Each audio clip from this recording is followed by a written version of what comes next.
Assalamualaikum warahmatullahi wabarakatuh. Perkenalkan, nama saya Ira Kurnia Rahmawati dari jurusan Komunikasi Penyiaran Islam semester 5. Saya akan memberi 10 cara membangkitkan motivasi usaha dalam diri kita sendiri.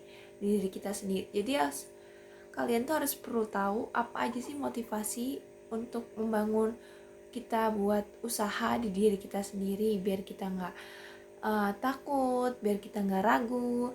Kalian harus menanamkan 10 motivasi ini atau 10 cara membangkitkan di dalam diri.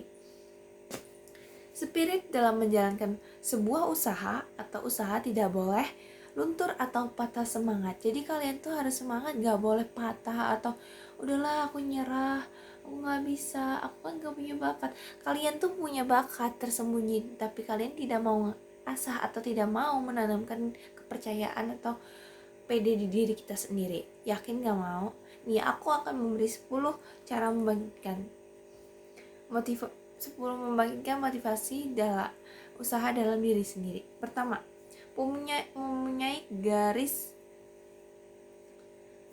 garis atau goals atau tujuan yang nyata. Jadi kalian tuh harus punya tujuan, harus goals itu punya impian yang nyata, yang harus gimana ini jalannya, apa sih yang jalannya. Memiliki rancangan atau target waktu tujuannya untuk membangun sebuah usaha. Jadi kalian tuh sebelum punya usaha harus punya target. Aku harus target mencapai ini. Aku harus punya target mencapai ini. Jadi kalian tuh harus mencapai ini di bulan apa dan kapan gitu. Jadi kalian tuh harus struktur targetnya apa aja. Misalnya Januari punya target apa, Februari punya target apa gitu. Kalian harus benar-benar menulis target itu di dalam sebuah notebook atau sebuah buku tulisan pribadi kalian. Itu sebuah rencana buat ke depan. Jadi kalian tidak akan salah langkah ketika kalian mempunyai sebuah not tulis. Yang kedua, selalu memasok kesuksesan seseorang pengusaha sebagai sebuah contoh hidup, atau motivasi. Jadi kalian tuh harus mempunyai orang atau bukan iri atau kepengen gitu, harus punya kepengen orang itu, bukan berarti iri. Jadi gimana caranya kita bisa menanamkan sebuah semangat dalam hidup kita gimana seperti orang itu gitu. Dia sukses tanpa pendidikan. Dia hanya pendidikan SD. Kenapa kita tidak bisa? Bukan berarti kita iri dengan gayanya, tapi gimana kita iri dengan gimana caranya dia bisa mencapai itu semua, gimana caranya dia bisa mendapatkan itu semua gitu.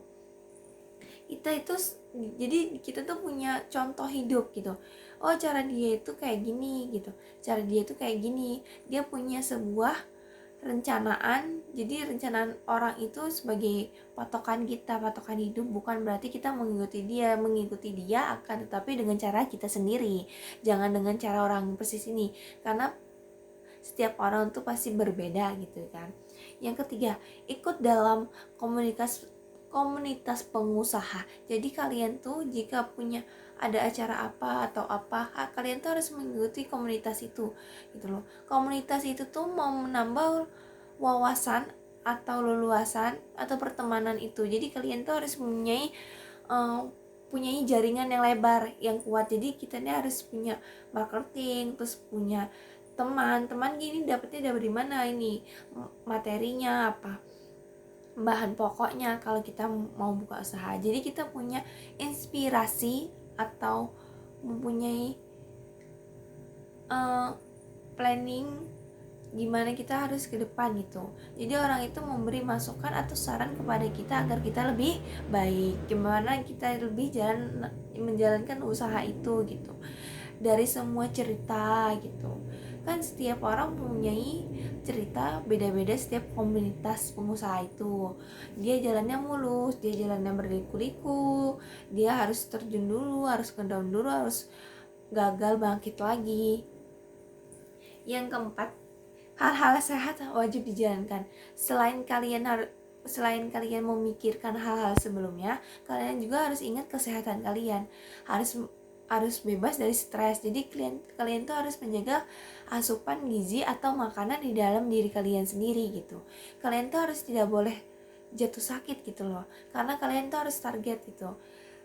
Menghadapi stres adalah dengan selalu mematikan sebuah atau merawat fisik.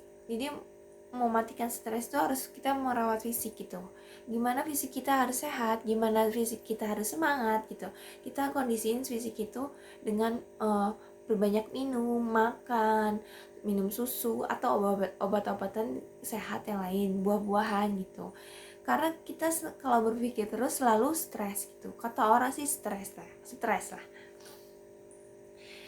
Yang kelima, membuat jadwal rutin setiap pagi. Jadi kalian tuh sebelum kalian beraktivitas harus mempunyai jadwal.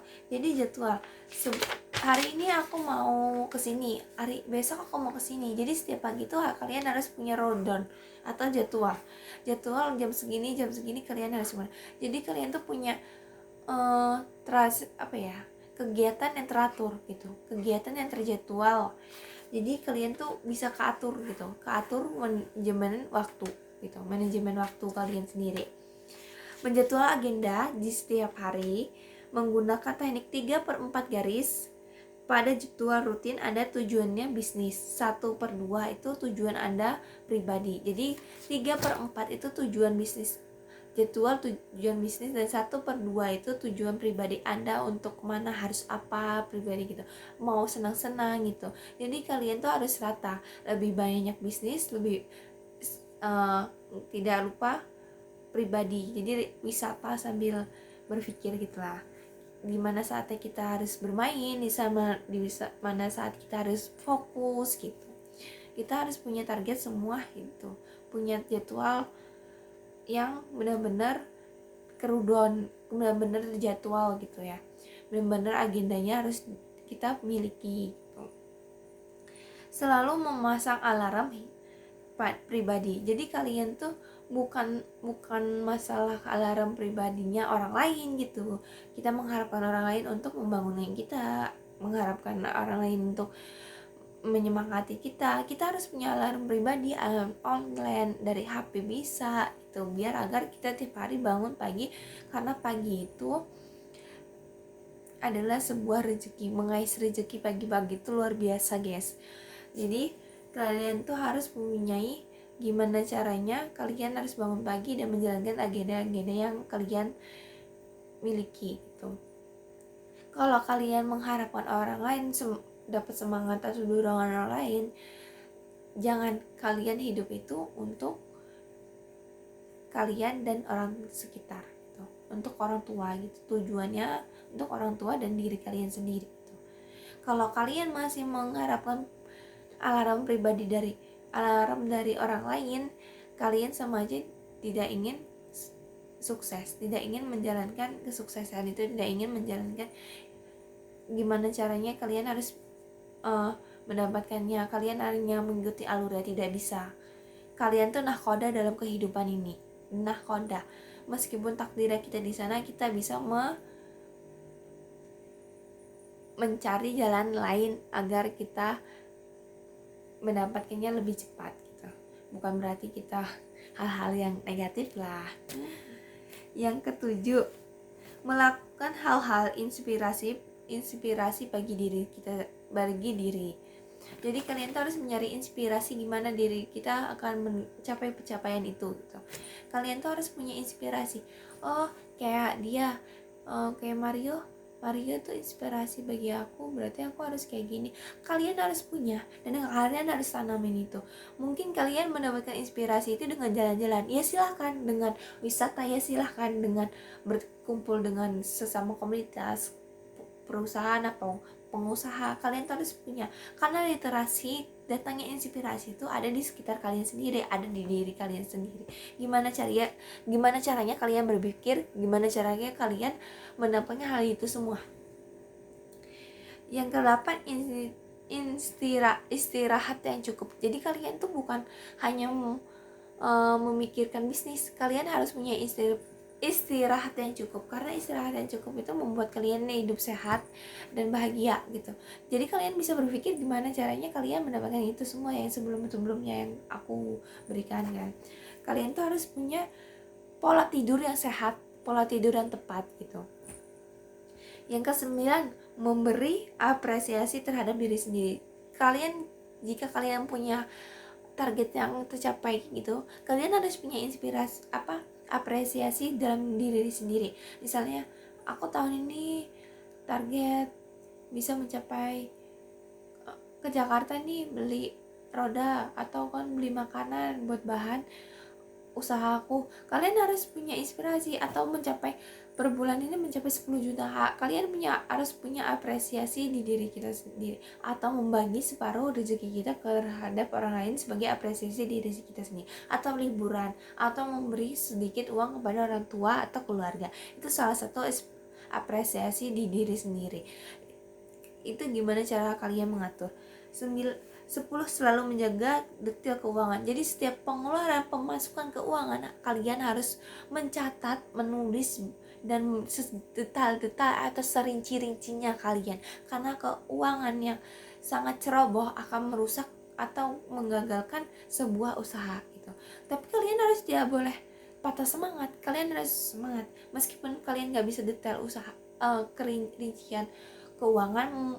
Yang penting kalian tahu keluar masuk uang itu, mencatat keluar masuk uang itu agar kalian tidak salah lagi gitu. Meskipun keluar misalkan bulan ini keluarnya banyak, kok bisa, apa aja sih yang keluar, kalian harus cari tahu apa aja itu yang keluar gitu. Jadi menghemat atau merinci itu sebuah keuangan biar agar kita cepat kaya, agar kita cepat sukses, kelihatan duitnya katanya. Terima kasih atas perhatian atau menonton video ini, meskipun cara bicara saya kurang, mohon dimaklumi karena saya mencedal.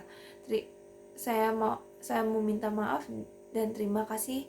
Wassalamualaikum warahmatullahi wabarakatuh.